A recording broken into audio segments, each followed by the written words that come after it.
Hey everybody, this is a short video in response to a question that Bethany had regarding recording voiceovers.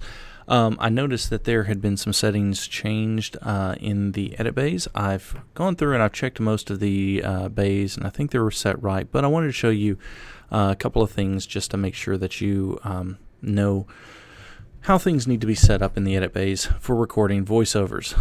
All right, a couple of things I want to draw your attention to before we begin. All right, let's begin at the beginning. First off, and I know you can't see this, you may not be able to see this on your screen or on my recording, but up at the top under Premiere Pro, you can click Premiere Pro and go to Preferences and Audio Hardware. And in just a moment, you should be able to actually see that the input software should be set to Yeti microphone. That's where mine is.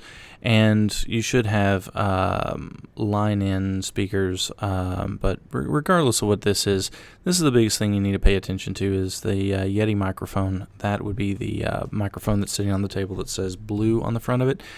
This will let you record your audio into the actual microphone that's on the table.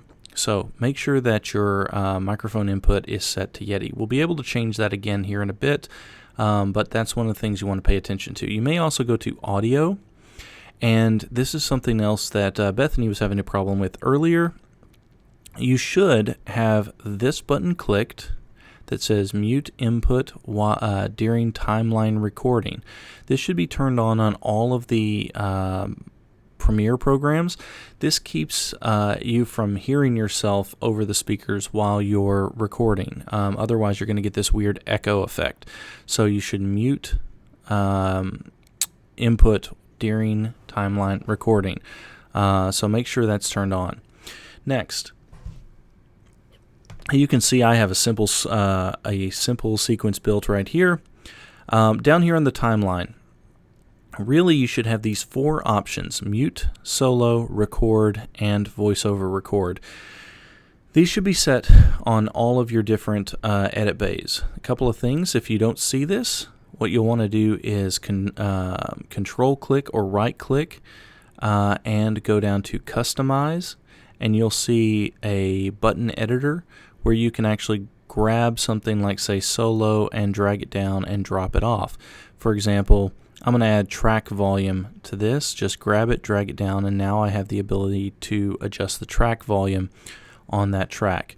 Same thing with if I wanted to drag mute or solo or record or voiceover record. If I don't see any of these, right click or control click, customize, and drag that down. I noticed that there were a couple of bays where this had been removed or disappeared for some reason, so you want to make sure that it's there.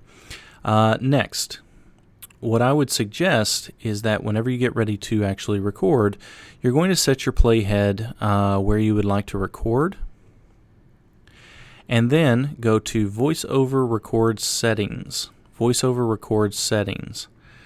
Once you do this, you'll have some different settings here. I like, and this is all kind of up to you, I like to have a countdown sound cue and then pre-roll 3 seconds. This gives me essentially 3 beeps, beep, beep, beep, and then it starts recording. This also gives me the ability to tell the computer where I want my microphone or what microphone I want to use. So it double checks what the microphone is that I'm using and gives me a VU meter here that I can use during my voiceover recording. So it's something I can take a look at. Now, before I do this, I want to specify what I'm about to record on. So I'm going to record in track 2, voiceover settings. And now you'll notice that the microphone is sitting here waiting for me to record my voiceover in A2 as opposed to A1. When I'm ready, I click, hit 3, 2, 1, and now I can start recording. I know you probably didn't hear the beeps, but it did come through on my side.